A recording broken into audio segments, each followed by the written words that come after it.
चलिए तो बच्चों, आप सभी का बहुत बहुत स्वागत अभिनंदन है आज के इस ऑनलाइन क्लास में।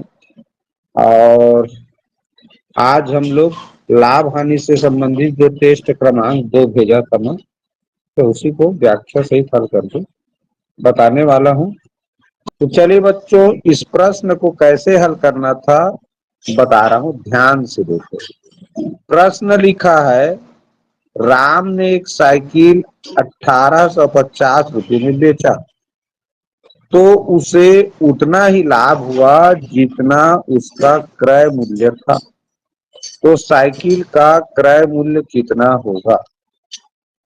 जब भी इस तरह का प्रश्न आए, लाभ और क्रय मूल्य बराबर हो और विक्रय मूल्य दिया रहे, तो मैंने सीधा सीधा कहा था कि ये विक्रय मूल्य को 2 से भाग कर देना बोला। तो ये हो गया 2 निया 18, बचा हमारा 0, उतारेंगे 5, तो 2 दूनी 4, 1 उतारेंगे 0, 2 पंचे 10। ये आ गया 925 रुपया। ऑप्शन सी इसका सही आंसर। ये है इसका शॉर्ट ट्रिक। अब ये याद रहेगा तब कर सकते हो। कब ऐसा करना है? विक्रय मूल्य को 2 से ही भाग करना है। कब? जब क्रय मूल्य और लाभ बराबर रहेगा तब। ठीक, इस चीज को याद रखना है। अब देखो, इसको मैं विस्तार से समझा रहा हूं। देखो, विक्रय मूल्य दिया है तो विक्रय मूल्य वाला सूत्र लिखना है। विक्रय मूल्य लिख दो। अब लाभ की स्थिति में विक्रय मूल्य क्या होता है? तो जितने में खरीदे रहते हैं यानी क्रय मूल्य में हम जब लाभ को जोड़ते हैं, किसको जोड़ते हैं? लाभ को, तब जाके विक्रय मूल्य मिलता है। कई कोई दुकानदार किसी वस्तु को जितना में खरीदा, किसी वस्तु को जितने में खरीदा, उस लाभ लेना चाहता है, उसको जोड़ता है, फिर उसको बेचता है। ठीक है, तो यही चीज तो कह रहा है वो, ये जो सूत्र है। आप देखो, विक्रय मूल्य हमको पता है, इसके पहले क्या लिखा है उसको देखो। क्रय मूल्य पूछा है ना, तो क्रय मूल्य पूछा है तो ये लाभ देखो, लाभ उतना ही क्रय मूल्य है जितना कि लाभ हुआ। तो इसका मतलब क्रय मूल्य और लाभ दोनों बराबर है। तो हम क्रय लाभ की जगह में क्या लिख सकते हैं? क्रय मूल्य लिख सकते हैं। मैंने लाभ की जगह में क्रय मूल्य लिख दिया। क्यों लिखा? क्योंकि क्रय मूल्य और लाभ बराबर है। प्रश्न में देख लो, लिखा उतना ही लाभ हुआ जितना क्रय मूल्य था। तो हम लाभ की जगह में क्रय मूल्य लिख सकते हैं। सिंपल सी बात। अब देखो, विक्रय मूल्य कितना है प्रश्न में? 1850 रुपये। अब क्रय मूल्य धन क्रय मूल्य बराबर क्या होता है? तो 2 गुणित क्रय मूल्य। किसी भी राशि को 2 बार जोड़ने के बजाय 2 से गुणा कर दिया जाता है। गुणा में बदल दिए जोड़ को, क्योंकि दोनों समान राशि था, दोनों क्रय मूल्य था। अब क्रय मूल्य हमको प्रश्न में पूछा गया है, देखो इतना। तो क्रय मूल्य जानना है तो गुणा 2 को क्या करेंगे? पक्षांतर करेंगे। अब पक्षांतर करेंगे तो ये 850 के साथ 2 गुणा है, वो 2 भाग हो जाएगा। अब बस 1850 को 2 से भाग करना था केवल। तो कटाने वाला विधि में ऐसे करते हैं। भाग वाला विधि तो शुरू में बता दिया हमने। कटाएंगे तो कैसे कटाते हैं? 2 से हर को भाग किए तो 2 एक कम 2 आया। अब उसी 2 से ऊपर को भाग करना है तो 2 निया 18। अब 2 दूनी 4 और 5 में से 1 बचा तो ये बन गया 10, 2 पंचे 10। इस तरह उत्तर आ गया 925 रुपये, जो कि ऑप्शन तीसरा में दिया हुआ है। तो इस तरह से बच्चों, इस प्रश्न को समझते हुए अगर बनाते तो ऐसे बनाना था। और शॉर्ट ट्रिक से अब जान गए लास्ट में, ये जो विक्रय मूल्य है उसको दो से ही भाग करते हैं। क्यों? क्योंकि ये जो विक्रय मूल्य है बच्चों दो क्रय मूल्य के बराबर है। भाई विक्रय मूल्य का परिभाषा क्या है? क्रय मूल्य और लाभ का योगफल होता है विक्रय मूल्य। क्रय मूल्य का योगफल होता है विक्रय मूल्य। क्योंकि क्रय मूल्य और लाभ तो बराबर है तो लाभ को भी हमें क्रय मूल्य मानना पड़ेगा, यानी दो क्रय मूल्य के बराबर होता है ये विक्रय मूल्य यहाँ पर। अब दो क्रय मूल्य के बराबर है तो एक क्रय मूल्य का जानना है तो दो से भाग करेंगे, सिंपल सा फंडा। आ गया उत्तर। तो ये रहा बच्चों इस प्रश्न का हल, व्याख्या, सॉल्यूशन। चलिए देखिए बच्चों, ये है हमारा दूसरा प्रश्न। एक दुकानदार ने एक पेंट 950 रुपये में बेचा तो उसे उतना ही लाभ हुआ जितना उसका लागत मूल्य था। तो उस पेंट में दुकानदार को कितना लाभ हुआ? प्रश्न को कैसे बनाते हैं चलिए जानते हैं। एक दुकानदार ने एक पेंट 950 रुपये में बेचा और मैंने अभी बताया है कि केवल प्रश्न में विक्रय मूल्य दिया है और आगे लिखा है उतना ही लाभ हुआ जितना उसका लागत मूल्य। अब लागत मूल्य को ही बोला जाता है बच्चों क्रय मूल्य, ये तुम लोगों को याद रहना चाहिए। लागत मूल्य को ही क्रय मूल्य बोला जाता है। स्पष्ट इस प्रश्न में भी लिखा है कि उतना ही लाभ हुआ जितना लागत मूल्य, यानी कि लाभ और क्रय मूल्य बराबर है। तो उस पेंट में दुकानदार को कितना लाभ हुआ, यहाँ लाभ पूछा है, ये लाभ, इसका मतलब लाभ पूछा है तो लाभ बनाना पड़ेगा क्रय मूल्य को। क्यों? जो प्रश्न में पूछेगा वही बनाना है। तो क्रय मूल्य के जगह में हम क्या लिख सकते हैं? लाभ लिख सकते हैं। क्यों? क्योंकि उतना ही लाभ हुआ जितना लागत मूल्य है, तो लागत मूल्य माने क्रय मूल्य, तो क्रय मूल्य को हम लाभ लिखेंगे, लाभ, क्योंकि दोनों बराबर है लाभ और क्रय मूल्य। तो इस तरह देखें तो दो लाभ हो गया, लाभ धन लाभ यानी दो गुणित लाभ हुआ ना। अब पता है 950 रुपया, अब लाभ जानना है रे भाई, तो ये दो गुणा लिखा है उसको, सिंपल सी बात है, भाग पक्षांतर करेंगे, लाभ तो हमको जानना है तो इधर दो गुणा क्यों रखेंगे, तो दो गुणा हो जाएगा, दो भाग तो हमको लाभ मिल जाएगा। अब 950 को अगर तुम दो से भाग करोगे तो ऐसे कर लेते हैं भाग, दो एक कम दो चौक बचा एक, 15 बन गया, दो के भाड़ा पड़ रहे हैं, दो सत्ते 14 बचा एक, बन गया 10, दो पंचे 10, 475 रुपये। ये ऑप्शन चौथा में दिया हुआ है, यही इसका सही उत्तर है। पिछला प्रश्न पिछला प्रश्न और इस प्रश्न में केवल एक ही अंतर है, इसमें लाभ पूछा था, उसमें क्रय मूल्य पूछा था। तो लाभ पूछे या क्रय मूल्य पूछे, अगर दोनों बराबर है, क्रय मूल्य और लाभ बराबर है, उस कंडीशन में विक्रय मूल्य को सीधी सी बात है दो से भाग कर दो, ऐसे कह दो, दो चौकाट, सिंपल सा ऐसे भाग करना जानते हैं। 5 उतारेंगे, दो सत्ते 14, शून्य उतार एक बचा, शून्य उतारेंगे, दो पंचे 10, तो भी उत्तर तुरंत आ गया 475।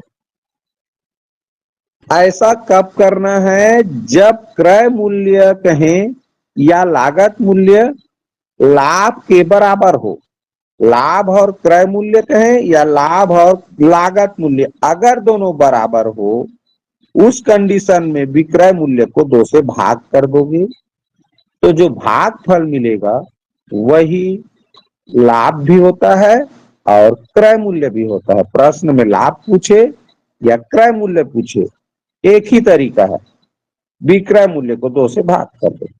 तो इस तरह से बच्चों इस प्रश्न को हल करना था। बहुत ही सरल तरीका है। ये आ गया हमारा तीसरा प्रश्न। इस प्रश्न को कैसे हल करना था बता रहा हूं, ध्यान से सुनना और देखना। एक दुकानदार 1 किलो चीनी बेचते समय 1 किलोग्राम बाट के स्थान पर 900 ग्राम का बाट प्रयोग करता है। यदि 1 किलोग्राम चीनी का मूल्य 50 रुपया हो तो 12 किलोग्राम चीनी बेचने पर उसे कितना लाभ होगा। क्या कह रहा है, 1 किलो चीनी, तो 1 किलोग्राम जो चीनी होता है अगर ग्राम में कहें तो 1 किलोग्राम चीनी को ग्राम में बदल देंगे तो वो होता है 1000 ग्राम। लेकिन वो दुकानदार क्या करता था, 1 किलो चीनी के बदले में वो 900 ग्राम ही चीनी देता था। कितना ग्राम देता था, 900 ग्राम। तो हर बार उसका 100 ग्राम बच गया ना रे भाई। बार तौला होगा 1 किलो, तो 900 ग्राम दिया तो उसके पास 100 ग्राम चीनी बच गया, तो वही जो बचा वही तो लाभ है जी। तो एक बार में 100 ग्राम बचा रहा है चीनी, एक बार में 100 ग्राम चीनी बचा रहा है। तो 12 किलोग्राम चीनी बेचा तो 12 बार में वो कितना बचाएगा, तो 1200 ग्राम बचा लिया हो। 1 किलो में 100 ग्राम चीनी उसके पास बच गया, वही तो उसका लाभ है, फायदा है। तो 12 किलो, तो 12 बार तौलेगा तो 12 से गुणा करेंगे और क्या है, 1200 ग्राम। इतना चीनी बच गया उसके पास है, यही लाभ है। अब लिखा है बच्चों देखो, 1 किलोग्राम चीनी का मूल्य 50 रुपया, ठीक है। तो 1 किलोग्राम मतलब कहें तो 1000 ग्राम। 1 किलोग्राम को क्या बोलते हैं, यहां लिखा हूं देखो 1000 ग्राम। तो 1000 ग्राम चीनी का भाव है 50 रुपये। तो एक का, भाई तुमको 1200 ग्राम का जानना है तो ऐकिक नियम कहता है 1200 ग्राम का जानना है तो पहले 1 ग्राम का जानो।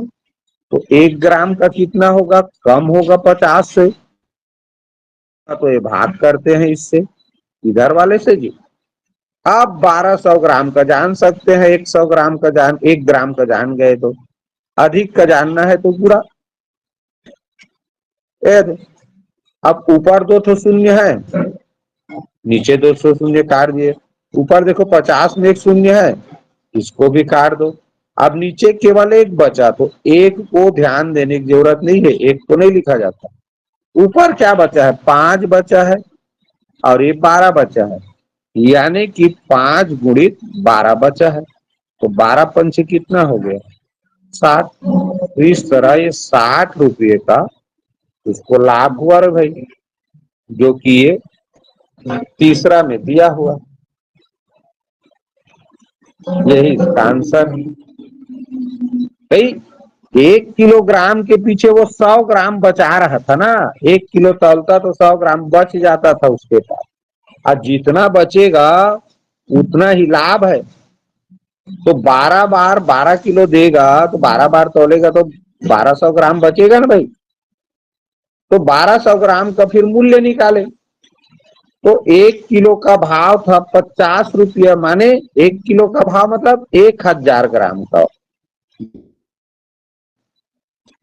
तो 1 ग्राम का निकाले बगैर 1200 ग्राम का नहीं निकाल सकते एक एक नियम के हिसाब से। तो 1 ग्राम का कम होगा, और कम होगा तो वस्तु की मात्रा से भाग कर देते हैं। अब 1200 ग्राम का जानना है, 1 ग्राम का जान गए, 50 बटे 1000 रुपये। तो 1200 ग्राम तो 1 ग्राम से अधिक होगा तो गुणा करेंगे और क्या, इस तरह आ गया। अब इसी को दूसरे तरीके से भी बना सकते हैं, कैसे, देखो दूसरा तरीका ये है, 12 किलोग्राम बेचा हो तो एक बार में कितना बेचा, 900 ग्राम। एक बार में दिया 900 ग्राम, तो 12 बार तौलेगा तो कितना होगा, 12 निया 108, यानी कि 10,800 ग्राम वो दिया। उसको देना था कितना, 12 किलो, 12 किलो माने 12,000 ग्राम। 12 किलो को ग्राम बनाते हैं क्या होता है, किलो माने ही 1000 होता है। 12 किलोग्राम माने 12,000 ग्राम। अब उसने दिया कितना, 10,800 ग्राम। ये भी एक तरीका था। देना था 12 किलोग्राम यानी कि 12,000 ग्राम, जबकि उसने दिया एक बार में 900 ग्राम, तो 12 बार में 10,800 ग्राम। तो इस तरह ऐसे करके निकालोगे तो ये क्या निकल के आएगा, 1,200 ग्राम बच गया उसके पास। अब बस इसी 1,200 ग्राम को क्या करना था, किलोग्राम बनाना था। तो किलोग्राम बनाते हैं क्या करते हैं, 1000 के बगल में 1000, क्योंकि 1000 वाला स्थान किलोग्राम बन जाता है, तो 1000 के बगल में दशमलव लगा दो, तो ये बन गया 1.2 किलोग्राम। ऐसे बना दोगे तो 1.2 किलोग्राम। किलोग्राम बनाना है, ग्राम को तो ऐसे कर देते हैं। ठीक है, 1000 के बगल में दशमलव लगा दो। अब देखो, रुको यहां से मिटा देता हूं। अब देखो, 1 किलो का भाव दिया था, 1 किलो का भाव कितना दिया था, 50 रुपये। तो 1.2 अधिक है ना, तो 50 से क्या करेंगे, 1.2 का पूरा करेंगे, तो शून्य का शून्य लिख दो, और 12 पंचे, अब एक अंक के आगे में दशमलव रहेगा तो इस तरह 60 है, तो 60 रुपया हो गया। शॉर्ट ट्रिक में हल करने का सीधा सीधा नियम है बच्चों, एक बार में उसने 100 ग्राम बचाया, 12 बार तौला, तो कुल मिला के 1200 ग्राम बचाया।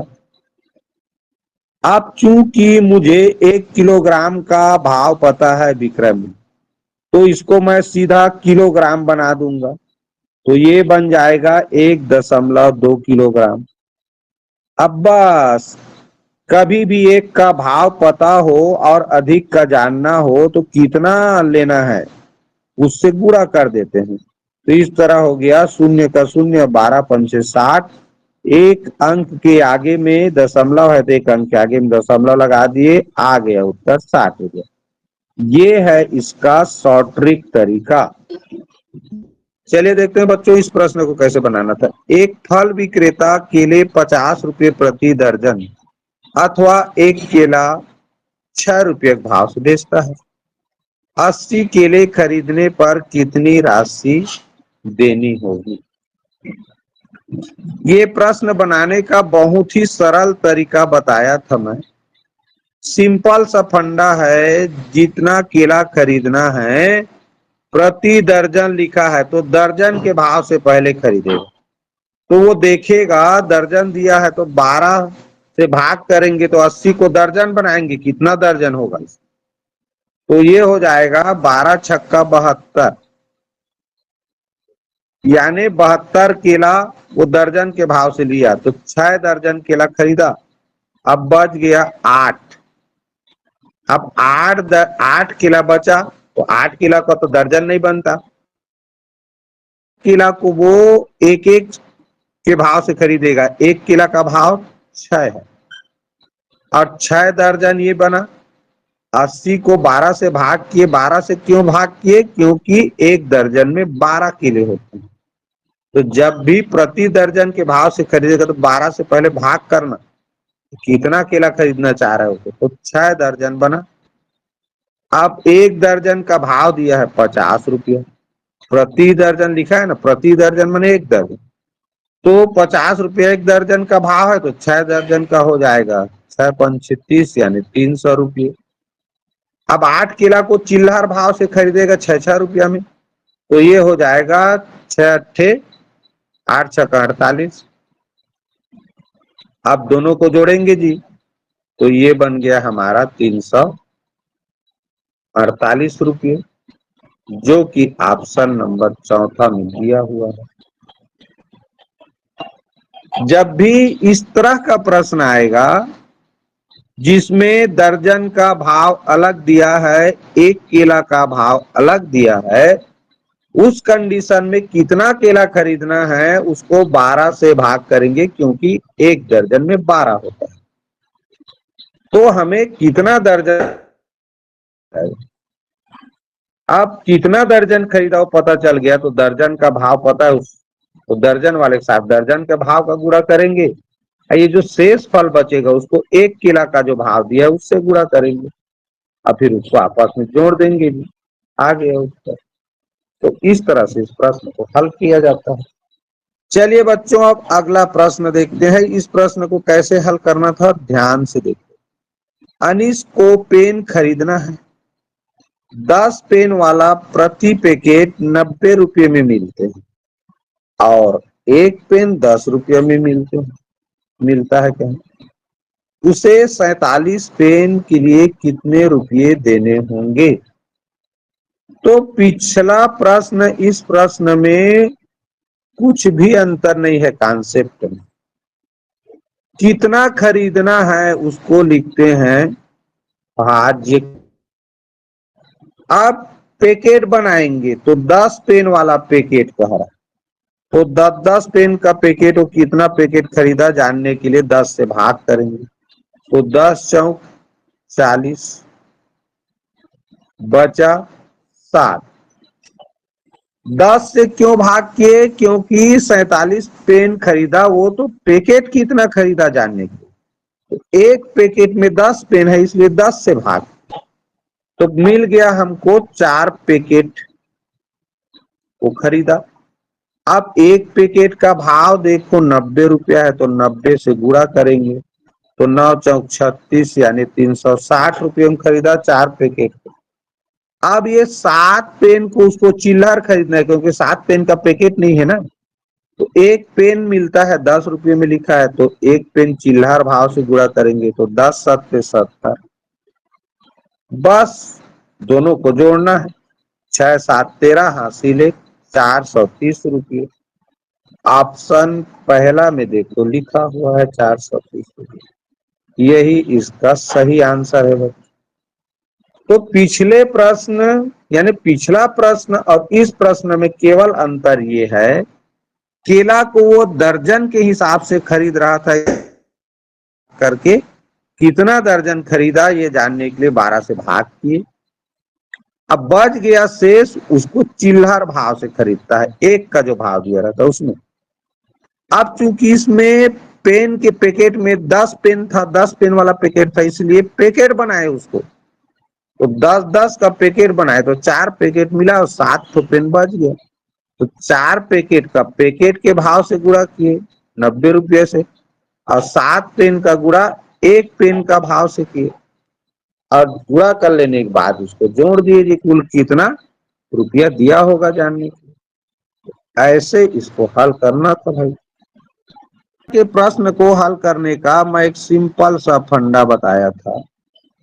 जब भी दो विक्रय मूल्य दिया रहेगा किसी प्रश्न में, एक लाभ की स्थिति में विक्रय मूल्य है, यानी जो ज्यादा रुपया लिखा है वो लाभ हुआ है, और 500 रुपये में हानि हुआ करके लिखा है, तो लाभ वाला विक्रय मूल्य से हानि वाला विक्रय मूल्य को घटा लेना बोला था। तो इस तरह मिल गया हमको 200 रुपये। अब सिंपल सा फंडा क्या है, तो देखो लिखा है हानि से 3 गुना लाभ।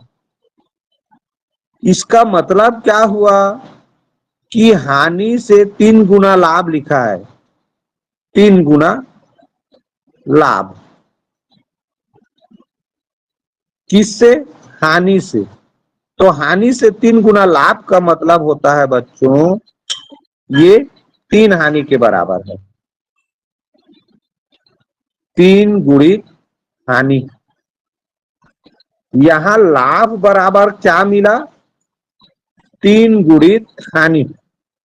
तो एक हानि तो पहले से तुम्हारे पास है, हानि से 3 गुना कह रहा है, तो भाई हानि को 1 मानेंगे, हानि तो 1 हानि और 3 हानि मिला के कितना हो गया? 4 हानि हुआ ना। तो यहीं पर क्या करना है, एक सिंपल सा ट्रिक है, जितना गुना लिखा रहेगा, जितना गुना लाभ जितना गुना हानि, वहां पर क्या करेंगे, एक ज्यादा से भाग करेंगे। किसको? ये दोनों विक्रय मूल्य का जो अंतर आया है, तो 3 गुना लाभ लिखा है तो 4 से भाग करेंगे, तो 4×5 = 20, बचा शून्य, उतारेंगे शून्य तो 4×0=0। ये मिल गया हमको हानि। क्या मिला? हानि। क्योंकि हानि से 3 गुना लाभ है, जिससे ज्यादा गुना रहेगा वही मिलेगा उत्तर के रूप में। अब प्रश्न में क्रय मूल्य पूछा है, तो क्रय मूल्य पूछा है तो हानि की स्थिति में बताना है। तो क्रय मूल्य, हानि की स्थिति में क्रय मूल्य का सूत्र क्या होता है? क्रय मूल्य हानि होता है तो ज्यादा होता है, तो विक्रय मूल्य में हमको क्या करना पड़ेगा? हानि को जोड़ना पड़ेगा। भाई हानि होता है तो ज्यादा में खरीदे रहते हैं, तो क्रय मूल्य जानना है तो क्रय मूल्य ज्यादा रहता है विक्रय मूल्य से, तो विक्रय मूल्य में हानि। हानि की स्थिति में विक्रय मूल्य देखो कितना है, 500 रुपया। हानि वाला विक्रय मूल्य लिखना है ना, ये 700 रुपये लाभ वाला विक्रय मूल्य है। भाई लाभ हुआ तभी तो ज्यादा में बेचा था। तो हानि वाला सूत्र है तो हानि वाला विक्रय मूल्य ही लिखाएगा। तो विक्रय मूल्य में हानि कितना हुआ, निकाले हैं ये जो भाग करके 50 आया है, यही तो हानि है। अब 500 और 50 को जोड़ेंगे क्या होगा, 550। यही हो गया बच्चों क्रय मूल्य, जो कि ऑप्शन दूसरा में देखो दिया। यही इसका शॉर्ट ट्रिक भी है, ठीक है। इसको लंबा समझने की जरूरत नहीं, लंबा वाला में उल्टा भूल जाओगे। ज्यादा विस्तार से बताऊंगा, विस्तार से पहले बता चुका हूं। जब भी इस तरह का प्रश्न आएगा जिसमें हानि वाला विक्रय मूल्य और लाभ वाला विक्रय मूल्य दोनों दिया हो, तो हमेशा लाभ वाला विक्रय मूल्य से हानि वाला विक्रय मूल्य घटाओ, वो होता है बच्चों लाभ और हानि का योगफल। ये जो 200 मिला है ना, ये लाभ और हानि का योगफल है, ठीक है। ये 200 मिला वो क्या है, लाभ और हानि का योगफल है, प्लस हानि है वो। अब चूंकि ये जो लाभ है, अभी मैंने बताया तिगुना लाभ हानि का, तो ये 3 हानि के बराबर है, और ये 1 हानि पहले से है हमारे पास। तो 3 हानि 1 हानि 4 हानि हो गया, 4 गुणित हानि माने। तो हानि जानने के लिए 4 से भाग करेंगे ना भाई, ये जो 200 मिला है उसको, क्योंकि ये 200 4 हानि के बराबर है, तो 1 हानि जानने के लिए 4 से भाग किए, तो जो आया भागफल हानि है। अब हानि को हानि वाला विक्रय मूल्य में जोड़ दोगे तो क्रय मूल्य मिल जाता है, वही चीज हमने यहाँ किया। चलो देखते हैं इस प्रश्न को कैसे हल करना था। दिव्या ने एक पुराना टेलीविजन 3000 रुपये में खरीद कर उसके रिपेयर पर 300 रुपये खर्च किए। यदि उसने टेलीविजन को 3600 रुपये में बेचा तो उसे कितना लाभ हुआ?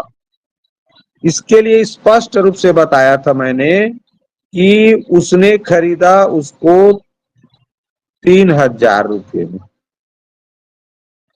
जब भी रिपेयर वाला प्रश्न आएगा तो वो जितना में खरीदा में उसको जोड़ा जाता है। तो 300 रुपये में रिपेयर करवाया उसको, तो इस तरह हो गया 3300 रुपया उसका क्रय मूल्य कहें, या इसी को लागत मूल्य भी बोलते हैं। ये किसी वस्तु को जितने में खरीदते हैं और उसका रिपेयर करवाते हैं, तो रिपेयर को हमेशा जोड़ना है खरीदी मूल्य में। जोड़ने के बाद जो मिलेगा वह कहलाता है क्रय मूल्य या लागत मूल्य। अब उसको बेचा कितना में, 3600 रुपये में बेचा। अब प्रश्न में लाभ पूछा है तो लाभ यानी जान रहे हैं, विक्रय मूल्य में क्रय मूल्य को घटाते हैं। तो विक्रय मूल्य दिया है प्रश्न में 3600 रुपये में बेचा, और क्रय मूल्य यहाँ रिपेयर को जोड़ के निकाल चुके हो 3300। बस क्रय मूल्य में यानी क्रय मूल्य को विक्रय मूल्य से घटाएंगे जी। कितना आया? 300 रुपये। तो यही हो गया बच्चों इसका लाभ। ये रहा हमारा अगला प्रश्न बच्चों। सृष्टि ने 18,200 रुपये में एक नया फ्रिज खरीदा और 1,800 रुपये भाड़े देकर अपने घर लाया। फिर उसने उसे 25,000 रुपये में बेच दिया, तो उसे कितना लाभ हुआ? अब ये पिछला प्रश्न है, इस प्रश्न में कोई अंतर नहीं, यानी लाभ जानना था तो कितना में उसको विक्रय किया, बेचा, उसमें से क्रय मूल्य को घटाना था। अब कितना में विक्रय किया यानी बेचा वो जानना था, और कितना में खरीदा था वो जानना था। तो बेचा था उसने 25,000 रुपये में, स्पष्ट रूप से लिखा ये। अब खरीदा कितना था यानी क्रय मूल्य कितना था ये जानना था। तो यहां पर 18,200 में फ्रिज को खरीदा हो और उसको भाड़े देकर यानी गाड़ी मोटर किसी में लाया होगा जी। तो मैंने बताया था कि खरीदी मूल्य और भाड़ा को जोड़ना है। तो खरीदी मूल्य कितना है?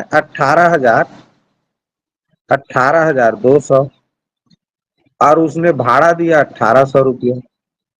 तो कुल मिला के ये हो गया हमारा 20,000। कितना हो गया? 20,000 रुपये। 18,200 और 1,800 को जोड़ोगे तो ये कितना हो जाएगा? 20,000। अब यहाँ जोड़ के बता देता हूँ, कुछ बच्चों को नहीं पता, ये भी लग रहा है। 18,200 में 1,800 जोड़ना है तो कैसे जोड़ेंगे? इकाई के नीचे इकाई लिखेंगे। 1,800 में 800 सैकड़ा है, 1,000 तो 1,000 सीधा 1,000 ऐसे जोड़ा जाता है। 8 2 10, 8 2 10, ये हो गया 20। तो 18,200 और 1,800 को जोड़ने पर मिलता है 20,000। ये अब ये भाड़ा और कितना में खरीदा था वो जोड़ोगे तभी तुमको क्रय मूल्य मिलेगा। अब क्रय मूल्य मिल गया कितना? 20,000। अब विक्रय मूल्य तो प्रश्न में पहले से दिया था, तो 25,000 में से 20,000 घटाएंगे तो उत्तर आएगा 5,000। तो ये 5,000 उसको लाभ हुआ। ये ऑप्शन तीसरा में दिया था। चलिए देखते हैं इस प्रश्न को कैसे बनाना था।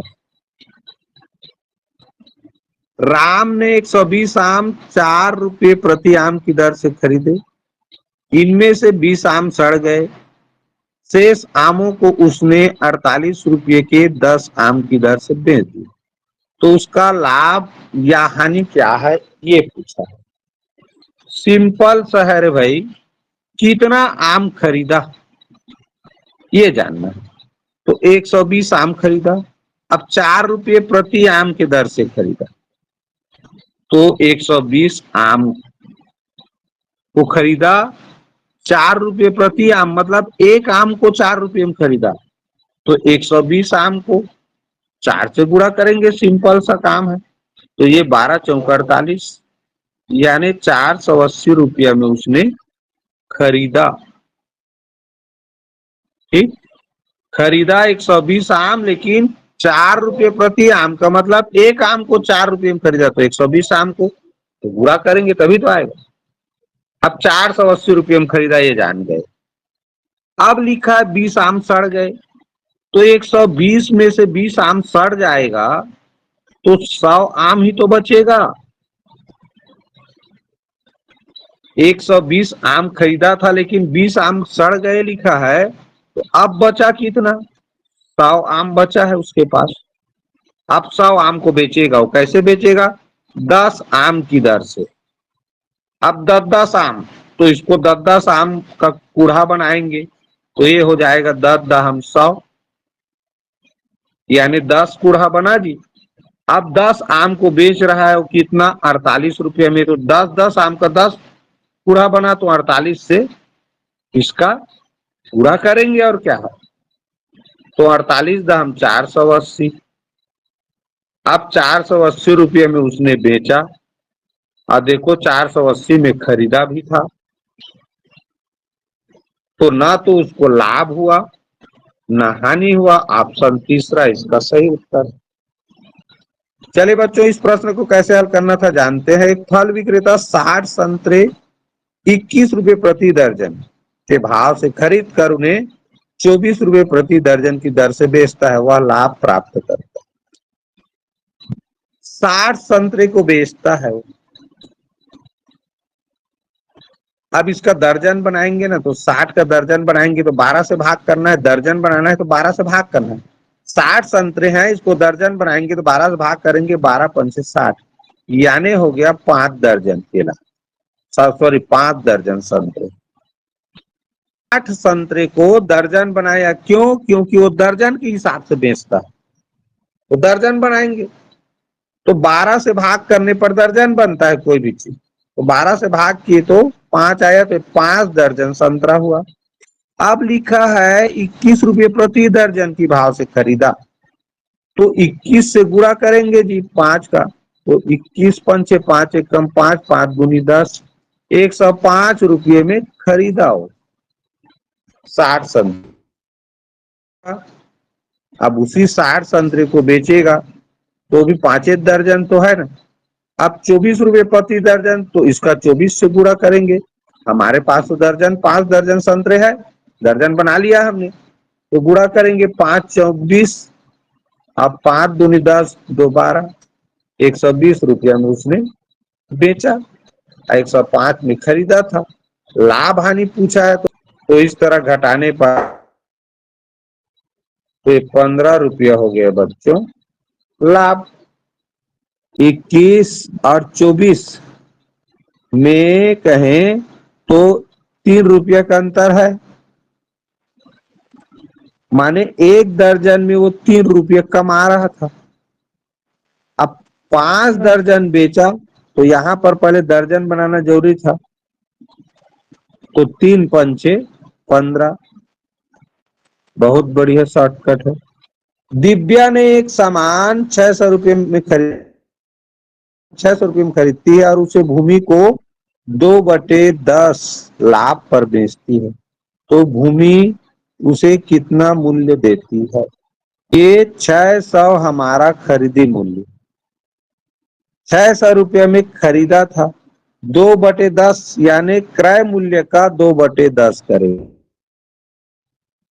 क्रय मूल्य का 2/10 करेंगे तो इस तरह हुआ, शून्य शून्य कट गया, 60 दूनी 120, 120 रुपया हो गया लाभ, क्योंकि लिखा है 2/10 लाभ, तो 2/10 लाभ का मतलब होता है क्रय मूल्य का 2/10, तो क्रय मूल्य का यानी गुणा 2/10, तो इस तरह लाभ मिल गया। अब 600 रुपया में खरीदी थी वो, 120 रुपया लाभ कमाएगी तभी तो बेचेगी, तो इस तरह 720 रुपया आंसर, ऑप्शन ए इसका सही उत्तर। चित्र में समझे बच्चों, तो ये सीधी सी बात, ये 10 2/10 में 10 भाग कहलाता है क्रय मूल्य, अब 2 भाग है लाभ, तो 10 भाग के बराबर है क्रय मूल्य, तो 600 का 10 भाग करें तो क्या मिलता है? 60। अब ये 60 एक भाग है तो 2 भाग लाभ लिखा है, तो 60 दूनी 120, तो सिंपल सा बात, इसीलिए क्या कर देते हैं 600 का 2/10, 10 तो 10 से भाग किए, 60 आया, 60 गुणित 2 120, 120 रुपया लाभ।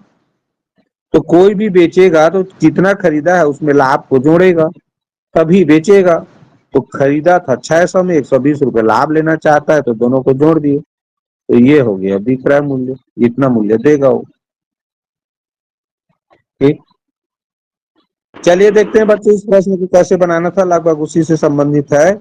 सृष्टि ने एक साइकिल 2/7 की हानि पर 1525 रुपये में बेची, तो साइकिल का क्रय मूल्य क्या होगा? अब ये थोड़ा सा उससे अलग है, इसी में वो क्या वाला करना है, ये शेष भिन्न वाला करना रहता है। यहाँ 2/7 का मतलब है 7 क्रय मूल्य है, यानी क्रय मूल्य का भाग है।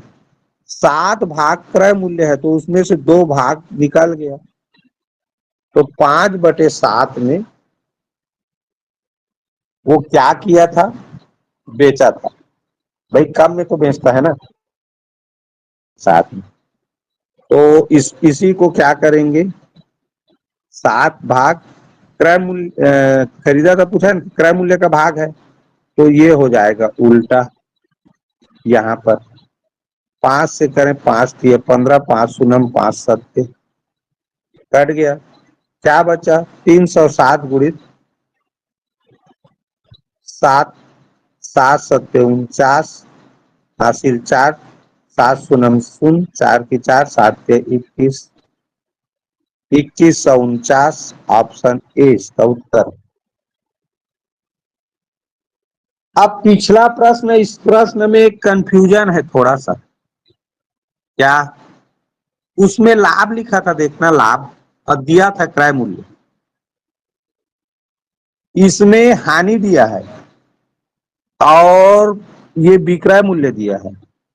तो हानि दिया हो और विक्रय मूल्य दिया हो तो ये भिन्न का, हानि वाले भिन्न का शेष भिन्न निकालना। शेष भिन्न निकाल लेने के बाद ये जो विक्रय मूल्य है उससे गुणा करना है। क्यों, क्योंकि ये जो नीचे का भाग रहता है ना 7, वो हमेशा क्रय मूल्य का ही भाग होता है, तो जिसका मान जानना रहता है वो ऊपर जाता है। और 5 भाग क्या है, तो 5 भाग दरअसल विक्रय मूल्य का भाग है, इसीलिए विक्रय मूल्य को 5 से भाग किए तो एक भाग का मान पता चला, और एक भाग का मान पता चला तो 7 भाग क्रय मूल्य है जी, तो 307 का गुणा 7 से किया, आ गया उत्तर। यही इसका आंसर है बच्चों। चलिए बच्चों प्रश्न पढ़ते हैं। एक व्यक्ति ने 2470 रुपये में 26 किलोग्राम चावल खरीदे, इसमें से उसने 110 रुपये प्रति किलोग्राम की दर से 10 किलोग्राम चावल बेच दिए। 70 रुपये का लाभ कमाने के लिए उसे शेष चावल किस दर से बेचना होगा, ये जानना था। अब देखो 2470 रुपये में 26 किलोग्राम चावल खरीदा, उसको लिख लो 26 किलोग्राम चावल खरीदा, कितने में खरीदा, 2470 रुपये में, ऐसे लिखना। अब उसने क्या किया, इसमें से 110 रुपये प्रति किलोग्राम की दर से 10 किलो को बेचा, तो ऐसे निकालोगे भाई, 26 किलो खरीदा था, 10 किलो को बेच देगा, कितना बचेगा उसके पास, 16 किलो चावल बचा।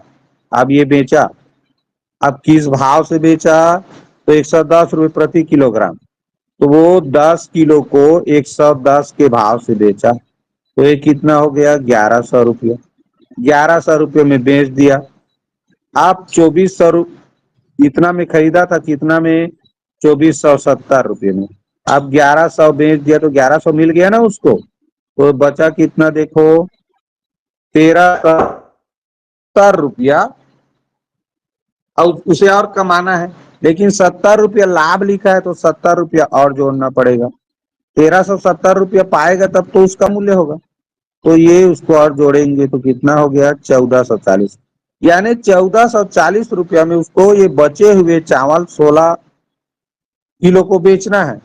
तो यहाँ क्या लिखा है, किस दर से बेचना होगा, तो 1440 को क्या करेंगे, कितना बचा है, 16 किलो, उसी से भाग करेंगे, तो ये 16 निया होता है बच्चों 144, बचा शून्य, शून्य को उतारेंगे तो शून्य बार। इस तरह ये ही उत्तर है, 90 रुपये प्रति किलो दर से बेचेगा। जब भी इस तरह का प्रश्न आएगा तो देख लो क्या करना है, कितना चावल था, कितना बेच दिया, उसको घटा दो, आ गया बचा चावल। अब 10 किलो को 110 के भाव से बेचा तो गुणा कर लो, उसको फिर दिया है ना 2470 में खरीदा था, उसमें से घटाएंगे, घटाने के बाद जो आएगा उसमें लाभ को जोड़ेंगे, लाभ को जोड़ने के बाद जो संख्या आया उसी को बचे चावल की संख्या से भाग करने पर उत्तर मिल जाता है। भाव जिस दर से बेचेगा तो उसको 70 रुपये भाव लाभ होगा। तो इस तरह से बच्चों इस प्रश्न को बनाना था। तो चलिए आज का क्लास यहीं पर समाप्त करेंगे।